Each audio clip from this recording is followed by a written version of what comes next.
Hello dear viewers, स्वागत है जी सभी का अपने चैनल ततला फैमिली पर। और आज क्या है भाई, रशियन फर्म्स बाय $4 बिलियन की भाई इंडियन मेड आर्म्स। ओके, तो चले देखते हैं भाई। और अच्छा, रशिया इंडिया से खरीद रहा है,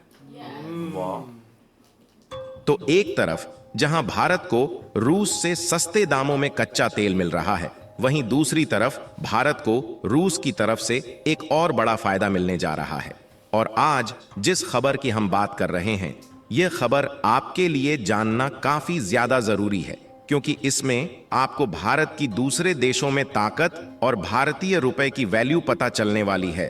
दरअसल आपने ध्यान दिया हो तो पिछले 2 सालों में भारत ने रूस से जमकर कच्चा तेल खरीदा है। और हाल ही में हमने आपको एक खबर बताया था कि अप्रैल महीने में इतिहास के सारे रिकॉर्ड को तोड़ते हुए भारत ने कुल जरूरत का 40% कच्चा तेल अकेले रूस से खरीदा है। और सबसे अच्छी बात यह है कि कच्चा तेल को रूस से खरीदने के लिए भारत ने यूएस डॉलर के बजाय भारतीय रुपए में ज्यादा से ज्यादा पेमेंट किया है, जिससे भारत का विदेशी मुद्रा भी बच गया और भारतीय रुपए को रूस जैसे देशों में नई पहचान भी मिली है। और हाल ही में खबर निकल कर आई कि रशियन फर्म्स लगभग $4 बिलियन इन्वेस्ट करके भारत में बने डिफेंस इक्विपमेंट यानी कि हथियारों को खरीदने जा रहा है। और कमाल की बात यह है कि रूस भारत से जिन हथियारों को खरीदेगा उसके लिए वह भारतीय रुपए में पेमेंट करेगा। यानी कि देखा जाए तो जो भारतीय रुपया रूस की जेब में कच्चा तेल खरीदने के लिए गया था, वह फिर से भारत में आ रहा है और भारत को सस्ते दामों में कच्चा तेल भी मिल गया। पूरी अपडेट क्या है इस वीडियो में समझते हैं, लेकिन आगे बढ़ने से पहले इस वीडियो को एक लाइक करके चैनल को सब्सक्राइब जरूर कर लीजिए, क्योंकि यह आपके लिए 1 सेकंड का काम है, लेकिन इससे हमारी काफी बड़ी मदद होती है। दरअसल हाल ही में जारी की गई रिपोर्ट के मुताबिक रूस लगभग $4 बिलियन के भारतीय हथियारों को खरीदने की डील फाइनल कर रहा है।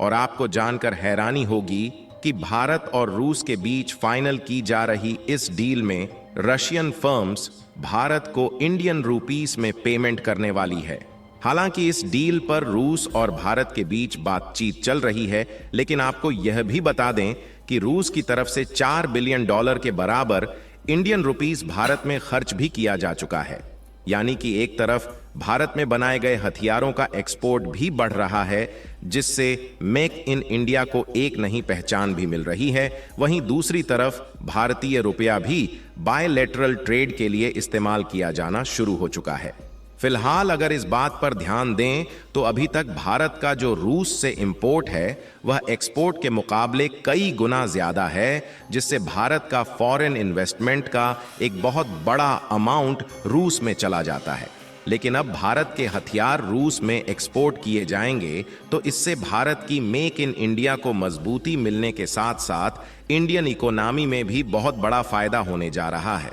आपको बता दें कि जो $4 बिलियन की डील भारत के साथ हो रही है, यह राशि उन फंड से आती है जो उनके वॉस्ट्रो खातों में निष्क्रिय पड़े थे।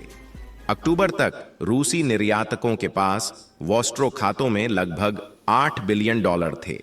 ये खाते भारतीय रुपए का उपयोग करके रूस और भारत के बीच व्यापार को सुविधाजनक बनाने के लिए स्थापित किए गए हैं, जो कि एक विदेशी बैंक की ओर से एक घरेलू बैंक द्वारा मैनेज किए जाते हैं। हमने वीडियो की शुरुआत में कच्चे तेल यानी कि क्रूड ऑयल को मेंशन किया था और हमने आपको बताया कि पिछले 2 सालों में अमेरिकी सैंक्शन के बावजूद भी भारत ने रूस से जमकर कच्चा तेल खरीदा, जहां पिछले 11 महीनों में हमने रूस से लगभग $13 बिलियन के क्रूड ऑयल को खरीदा है।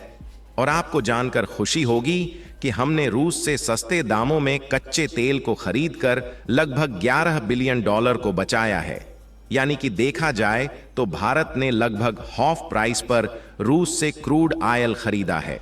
और भारत के द्वारा ज्यादा से ज्यादा पेमेंट भारतीय रुपए में किया गया है, जिससे इस समय रूस के पास भारी मात्रा में भारतीय रुपए इकट्ठा हो चुका है, क्योंकि भारत ने रूस से लगभग $13 बिलियन के क्रूड मिल को खरीदा है। लेकिन रूस से भारत का टोटल इंपोर्ट देखा जाए तो वह इससे कहीं ज्यादा है, क्योंकि इसके अलावा भी कई आइटम्स परचेज किया है।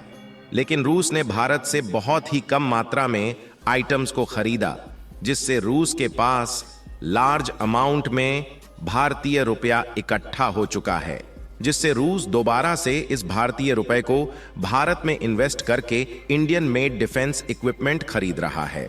वैसे तो यह सोचने वाली बात होगी, जो रूस डिफेंस प्रोडक्शन के मामले में भारत से कहीं आगे है, वह देश भारत से डिफेंस हथियारों को खरीदने के लिए हाथ फैला रहा है।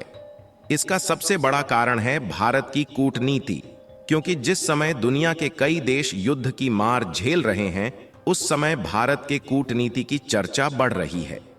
दरअसल आपको बता दें कि भारत ने पिछले 2 सालों में न सिर्फ रूस से सस्ते दामों में कच्चा तेल खरीदकर भारत की महंगाई को कंट्रोल किया, बल्कि उसके बदले में रूस के पास भारी मात्रा में भारतीय रुपए को भेज दिया है। लेकिन अब आप सोच रहे होंगे कि इससे भारत का दूसरा कौन सा फायदा हुआ, तो इसके लिए आपको बता दें कि जो भारतीय रुपया रूस को मिला है, उसका इस्तेमाल रूस भारत से ही सामानों को खरीदने के लिए या फिर भारत में इंफ्रास्ट्रक्चर डेवलपमेंट के लिए ही कर सकता है, जिससे भारत का पैसा भारत के पास लौट आएगा और भारत के जिन प्रोडक्ट को रूस में भेजा जाएगा, उससे मेक इन इंडिया को नई पहचान मिलेगी। जहां हाल ही में जारी की गई खबर के मुताबिक रूस ने इसकी शुरुआत कर दी है और वह इंडियन रुपीस को इस्तेमाल करके भारत से इंडियन मेड डिफेंस इक्विपमेंट और हथियारों को खरीद रहा है। मिंट की एक रिपोर्ट के अनुसार रूसी कंपनियों ने भारत में निवेश संसाधनों की कमी बताया, जिससे रूसी निर्यातकों के वॉस्ट्रो खातों में रखा पैसा खर्च नहीं हुआ। रिपोर्ट में मामले की जानकारी रखने वाले 2 लोगों के हवाले से बताया गया है कि केवल 6 महीनों में उन्होंने इस फंड का लगभग 50% ही इस्तेमाल किया। हालांकि यह जानकारी किसके द्वारा दी गई, इसके बारे में कोई भी मामला नहीं आया, क्योंकि जानकारी देने वालों ने अपनी पहचान उजागर नहीं किया। आपको बता दें कि पिछले साल जुलाई 2023 में जिस समय भारत रूस से कच्चा तेल खरीदने में जुटा हुआ था,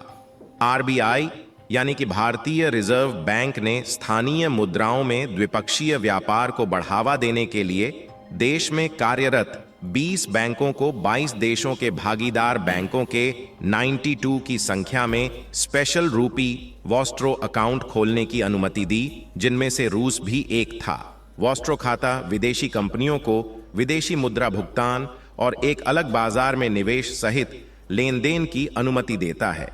रूस इन वॉस्ट्रो खातों से मिले रुपये का इस्तेमाल भारत से सामान आयात करने के लिए भी करता है, जिसके बदले भारत रूस को मशीनरी, ऑटो पार्ट्स और अन्य इंजीनियरिंग सामान निर्यात करता है। रूसी वॉस्ट्रो खाते में बड़ी मात्रा में रुपया जमा होना शुरू हो गया, क्योंकि पश्चिम देशों द्वारा रूस के मास्को शहर पर लगाए गए प्रतिबंधों के बाद भारत ने सस्ते रूसी कच्चे तेल को बड़ी मात्रा में खरीदा।